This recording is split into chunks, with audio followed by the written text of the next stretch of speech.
हिंदुस्तान और सिर्फ हिंदुस्तान।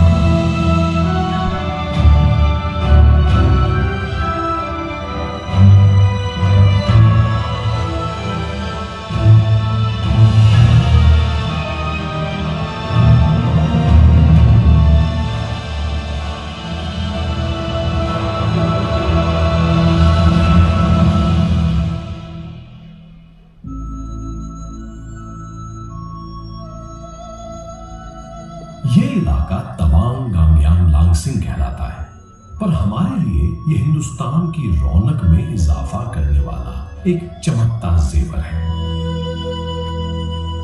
बौद्ध मतावलंबियों के इस उपासना स्थल में 8 मीटर ऊंची बुद्ध की प्रतिमा जिस बेखटक ध्यान में बैठी है, उसी को सहजते हैं।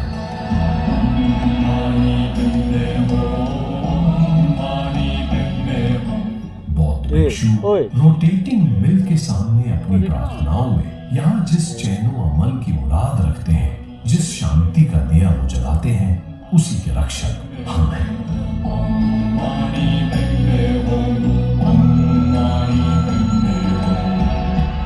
तवांग से 92 किलोमीटर दूर ये गगनचुंबी बौद्ध स्तूप, जो कि नेपाल के बोधिनाथ स्तूप से प्रेरित है, जिनियांग की पुरातन लामा प्रथा का भव्य सबूत है। इस स्तूप का 186 फीट का आधार ठीक वैसा ही अडिग है जैसी कि देश के प्रति हमारी निष्ठा है। यहाँ हर पल मुस्तैद है, क्योंकि यहाँ हवा में लहराता बौद्ध स्तूप का जो कीर्ति पताका आसमान से खुशगपियां कर रहा है, इसे यूं ही बेफिक्री की आजाद हवा में लहराते देखना चाहते हैं हम।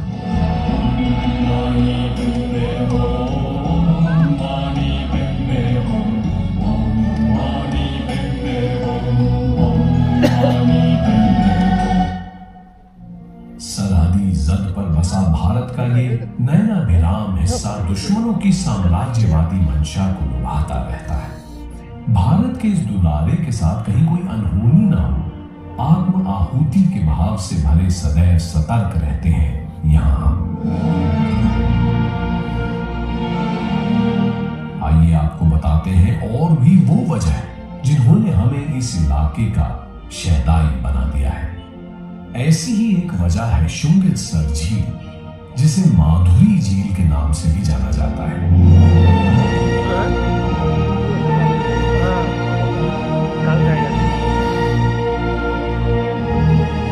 हिंदुस्तान का हर हिस्सा तितली के पंखों सा है, छूते ही हाथ में अपना धनक रंग छोड़ जाता है। कभी कुछ अपना लेता है तो कभी कुछ दे जाता है। शुंगितसर लेक नाम की इस खूबसूरत झील में माधुरी नाम तब अपना लिया जब मशहूर अदाकारा माधुरी दीक्षित फिल्म कोयला की शूटिंग का हिस्सा बन इस दिलजोई फजा में आई।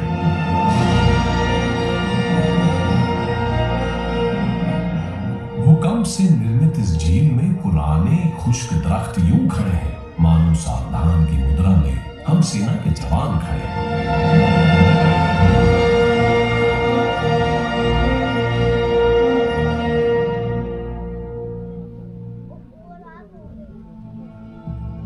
भारत के सुदूर उत्तर पूर्व के माणिकों में एक और माणिक है, पैंगैंग टैंग सो, जो शहर से 14 किलोमीटर दूर स्थित है। ये झील नहीं है, एक नाज़नीन है जिसे रंग बिरंगा पैराहन पहनने का बड़ा शौक है।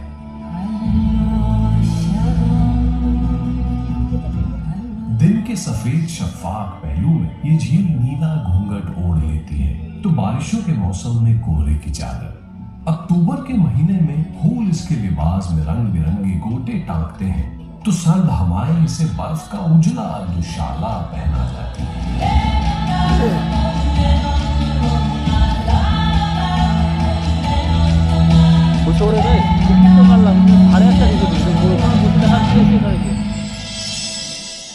हम इस इलाके की मिट्टी की संस्कृति, यहाँ की परंपराओं की पहरेदारी करते हैं।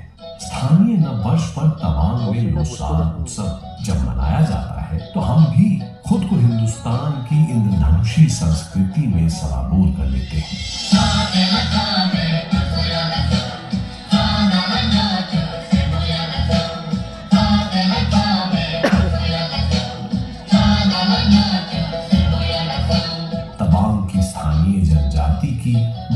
हड़प्पा संस्कृति के पारंपरिक नृत्य संगीत से ताल मिलाकर हम भी खूब नाच गाते हैं और थिरकते थिरकते करते हैं उस मान्यता को मजबूत जो कहता है कि हिंदुस्तान अनेकता में एकता, मेलों मिल्लत मोहब्बत और खुलूस वाला देश है। नृत्य गायन और प्रतियोगिताओं के मीठे समर से लदा तवांग उत्सव का जो छतनार पेड़ आज खड़ा है, उसका बीज बोया गया था 16वीं शताब्दी में। और तवांग संस्कृति का तो कहना ही क्या, ये संस्कृति हम भारतीय सेना के जवानों की तरह ही जीवट है जो जाने कितने विप्लवकारी सदियों के गलियारे लांघ कर हम तक आई है।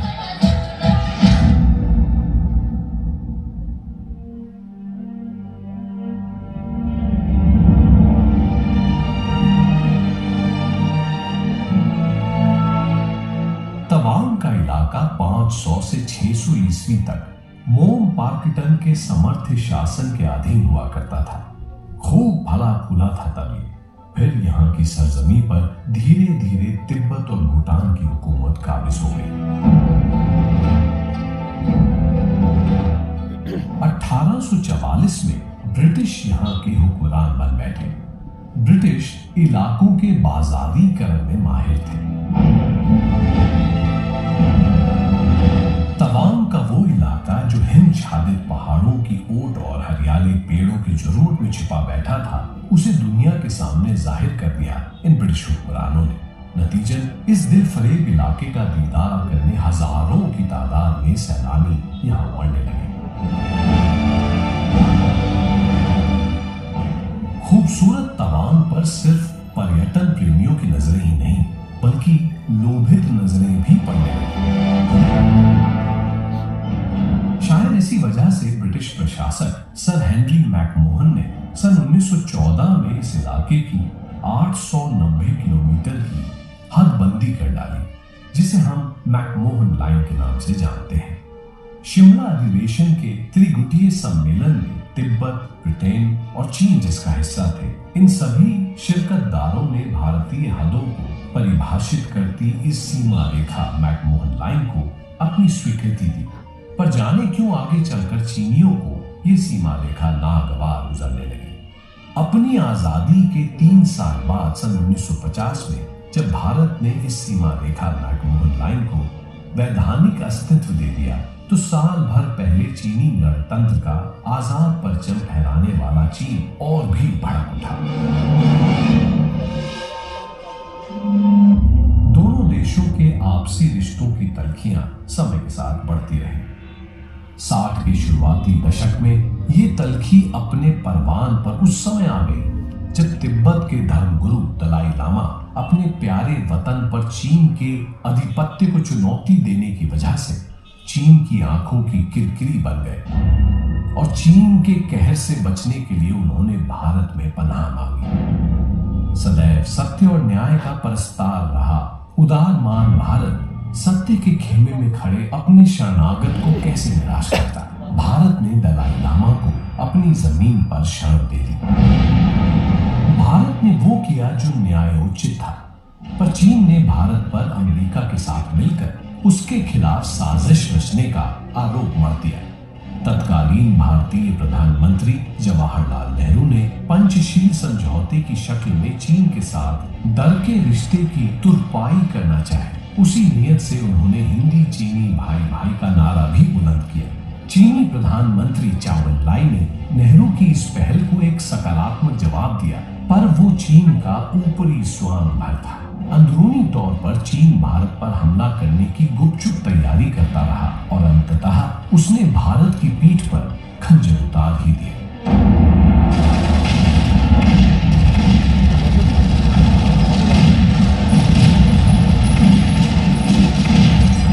जी हाँ, सन 1962 में चीन ने भारत पर औचक्के से आक्रमण कर दिया।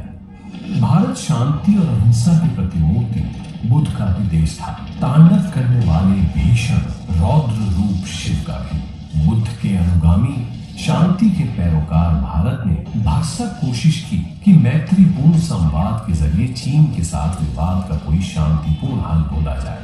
पर चीन ने जब प्यार का प्रत्युत्तर छल बल से देकर भारत पर युद्ध थोप दिया, तो फिर जगह भारतीय सेना की भुजाओं में बसा भारत का रुद्र।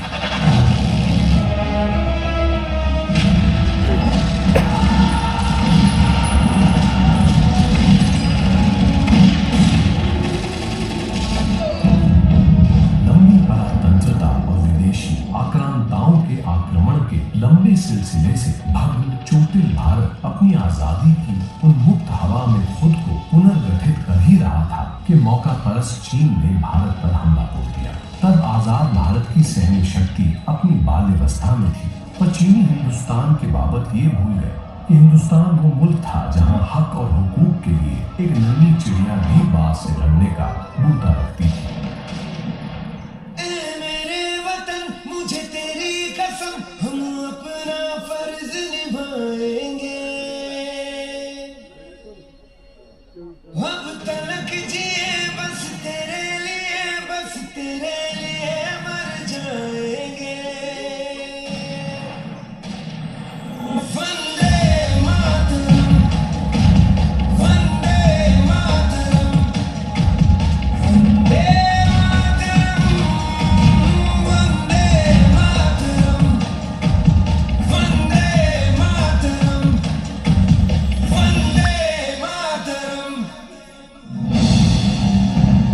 बेशक चीनी फौज तादाद और असले में हिंदुस्तानी फौज से अव्वल थी, पर तारीख गवाह है कि युद्ध हथियार से नहीं, ना ही तादाद से लड़ा जाता है। युद्ध लड़ा जाता है केवल और केवल हौसले से।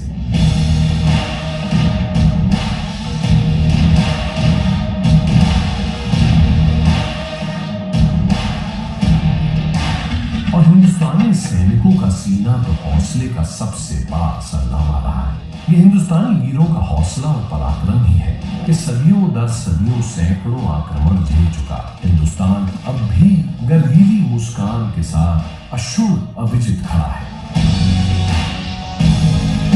हिंदुस्तान हिंदुस्तानियों के इसी कभी न हार मानने वाले जज्बे पर मशहूर शायर इकबाल ने क्या खूब लिखा है। यूनान, मिस्र, रूमा सब मिट गए जहां से, बाकी अभी तलक है नामो निशा हमारा।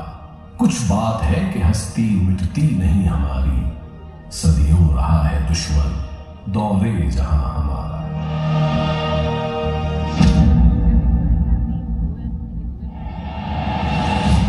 इतिहास के पन्नों में हुमकने वाले कवियों और शायरों की रचनाओं में गर्व से हिंदुस्तानी पराक्रम का एहसास चीनियों को भारतीय सेना ने तब कराया जब मारक टैंकों से लैस चीनी सेना की भारी तादाद भारत को रौंदने का मंसूबा ले भारत की जमीन पर आ पहुंची।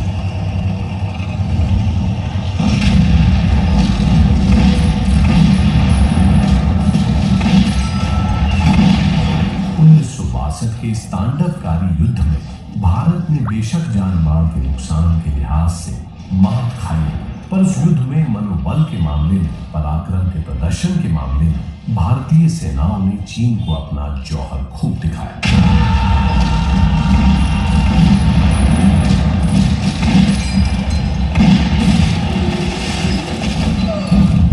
तवांग वो गलियारा था जिससे होकर चीनी फौज भारत की संप्रभुता को अपने बूटों तले रौंदना चाहती थी, पर इससे पहले कि यहाँ तक पहुंचे 7 इन्फेंट्री ब्रिगेड के ब्रिगेडियर जेपी दलवी के दिलेराना नेतृत्व में कामिंग सेक्टर तिस्बल के जाबाज फौजी नामकाचूर नदी पार कर चीनी फौजियों के सामने ऐसे खड़े हो गए जैसे झंझावत के सामने कोई अटल अडिग पर्वत खड़ा हो जाता है।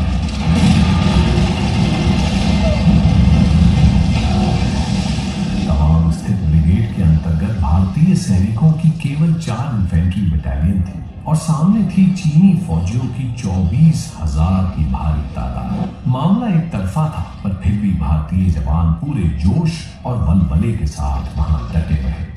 हम भारतीय जवानों को सिर्फ चीनियों की तोप बंदूक से रोका नहीं देना था, उन्हें निपटना था चीनी फौजियों की अय्यारियों से भी। और यही वीरोचित आमने सामने की लड़ाई लड़ने वाले भारतीय जवान चुप गए।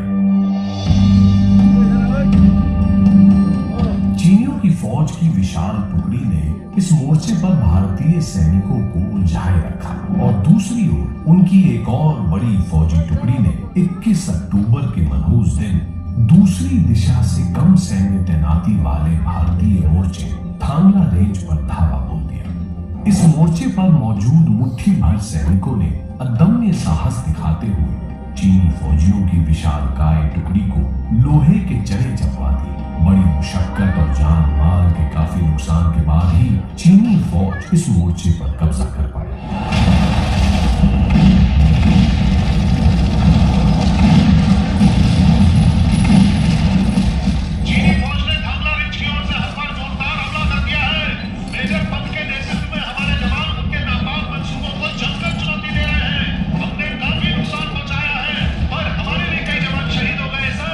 जब तक धोला कोस्ट पर महावीर प्रसाद जिंदा है, इस कोस्ट पर भारतीय तिरंगा लहराता रहेगा।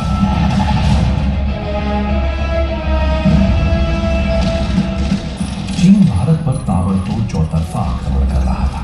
इसने 23 अक्टूबर को आसाम राइफल्स के पोस्ट बुमला पर भी जोरदार हमला बोल दिया। इस पोस्ट की कमान सूबेदार जोगेंद्र सिंह के हाथों में थी। क्या खबर है?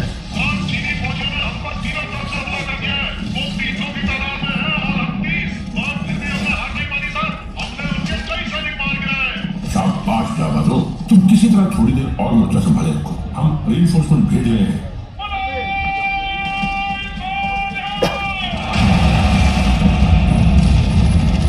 सूबेदार जोगिंदर सिंह ने अपने दिलेर साथियों के साथ मिलकर उस दिन हिम्मत की एक बेमिसाल इबारत लिख दी।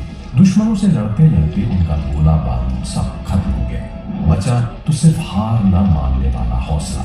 इसी हौसले के बलबूते वे अपनी प्यारी मातृभूमि के लिए मौत से निहत्थे हाथापाई करते रहे। जब तक एक भी भारतीय जवान के जिस्म में सांसें घुमकती रही, चीनी फौज उस मोर्चे पर एक कदम तक न रख पाई। ये शेर दिल अपने दुश्मनों का दिल दहलाकर जब निष्प्राण हो गए, तभी इस मोर्चे पर चीन ध्वज लहरा पाया। सूबेदार जोगिंदर सिंह को उनके अदम्य शौर्य के लिए मरणोपरांत परमवीर चक्र से नवाजा गया।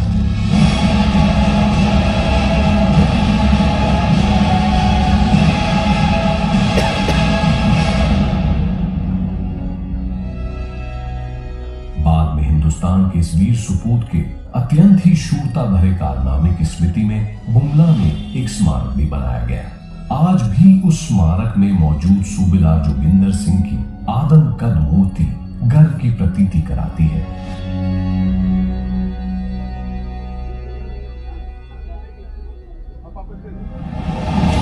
भारत का चीन से युद्ध सिर्फ युद्ध की एक कहानी मात्र नहीं, एक देश के लिए प्राणाहुति देने वाले भारतीय वीरों की आपसी होड़ की गर्वीली गाथा है, जिसे सुनकर हिंदुस्तानियों का सिर फख्र से ऊंचा हो जाता है। देशभक्ति और शहादत की अनूठी अनगिन मिसालों में से ऐसी ही एक मिसाल है चौथी गढ़वाल राइफल का वीर सिपाही जसवंत सिंह, जिसने युद्ध की उस भयावह रात 11,000 फीट की ऊंचाई पर अकेला महज एक लाइट गन के होते चीनी फौज के कारवां को रोके रखा। ज्यादा सक्षम मीडियम मशीन गन से लैस चीनी फौज सैकड़ों की तादाद में इस वीर सिपाही पर ताबड़तोड़ वार करती रही। पर जब्बर हार वाला ये वाक़ा उन्हें ईंट का जवाब पत्थर से देता रहा। इस बहादुर की बहादुरी और मातृभूमि के लिए अपार प्रेम देख स्थानीय बाशिंदे सेना और लोरी की रगों का लहू भी तेजाब सा उबलने लगा। वे भी अपनी जान की परवाह न कर उस समर कुंड में कूद पड़े।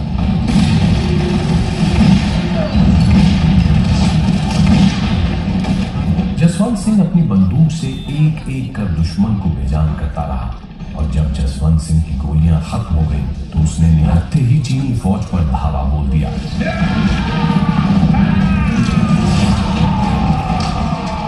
और दुश्मन की एक मशीन गन अपने कब्जे में लेकर उनके ही असले से उस उतंग पहाड़ पर उनकी कब्र खोद दी।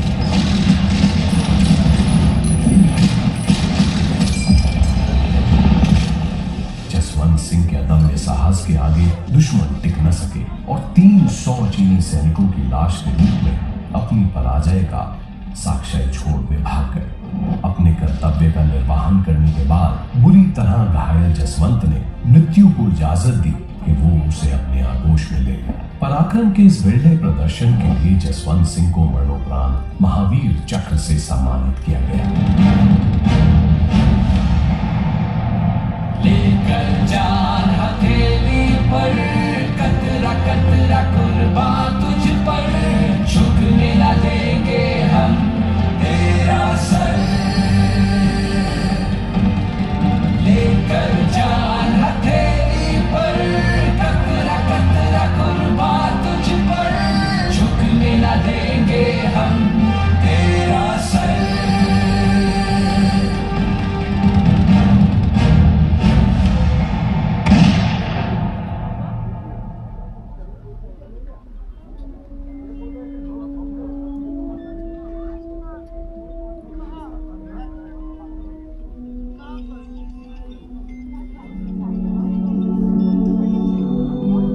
का ये वीर बांका मिटने वाला जज्बा हर हिंदुस्तानी के अंदर देश प्रेम का अलख जगाता रहता है।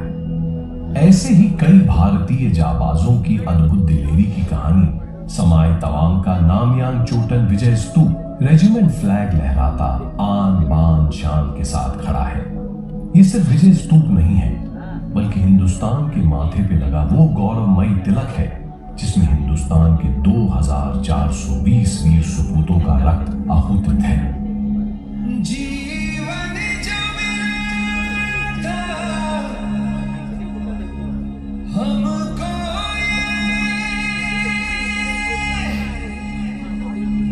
वो देश पे हमने मार दिया।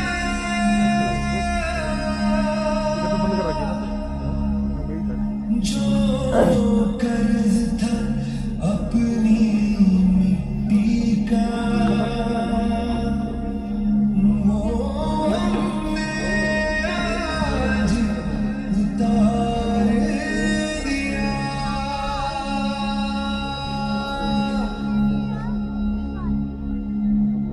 हम करना नहीं खोने का मैं सौंप रहा हूँ देश तुम्हें।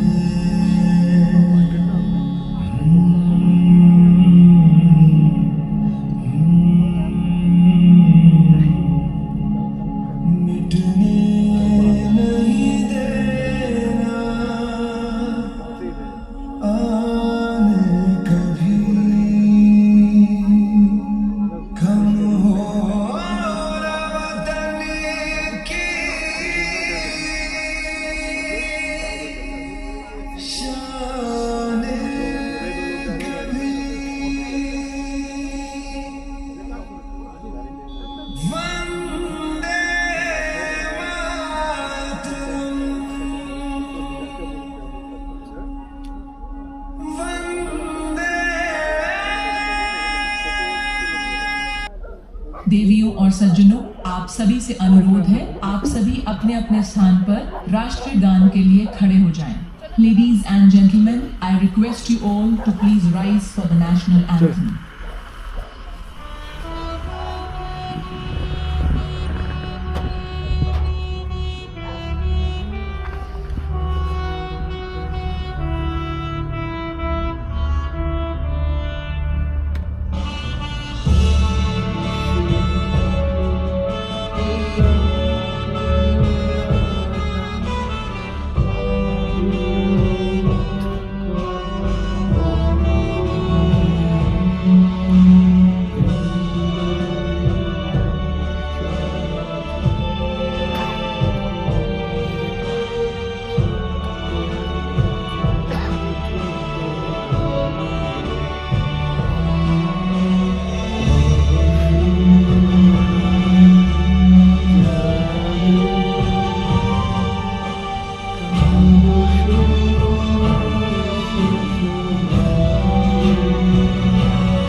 দেখা যাবে না অন্ধকার দেখা যাবে সব দেখা যাবে চলো তো আগে তো তোমরা যদি তাওয়াং আসো তো ওয়ার মেমোরিয়ালে আসবে একটু দেখার জন্য লাইটিং শো।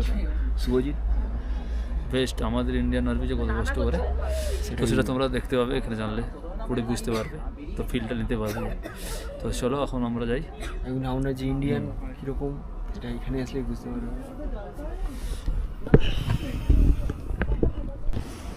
হাই ফ্রেন্ডস, তো আমাদের আজকে ওয়ার মেমোরিয়াল কমপ্লিট দেখা। তো আজকের মতোই এতটাই। কালকে আমরা যাব ধিরাং ডে 7। তো আজকে অনেক বেশি কিছু ঘোরাও হয়নি। আজকে 3টে স্পট যাওয়া হয়েছে। জায়ান্ট বুদ্ধা যেটা ছিল সেটা আজকে যাওয়া হয়নি। তো আজকের মতো ডে 6 আর নেই। তো গুড বাই ফ্রেন্ড, আবার দেখা হবে নেক্সট এপিসোডে। Bye bye, good night.